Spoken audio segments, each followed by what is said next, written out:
How to delete an Instagram account. Hello everyone, welcome to this channel. I'm here to help you out today. So without any delay, let's get started. Now, in order to delete an Instagram account, first of all, launch the Instagram application on your device and make sure that you're logged into your account. As you're logged into your account, tap on your profile at the bottom right corner of the screen and here select on the hamburger icon at the top right corner. Select on Account Center, and as you tap on Account Center, you'll be able to see different options. So scroll down and you'll be able to see the option of personal details over here, so tap on it.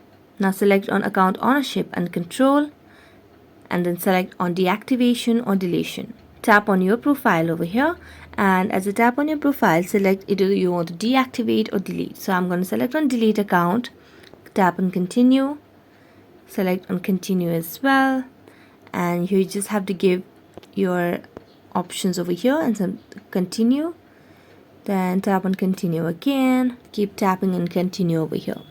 Now you just have to enter your password over here and you'll be able to delete your Instagram account. So that's it. Thank you so much for watching this video. See you next time.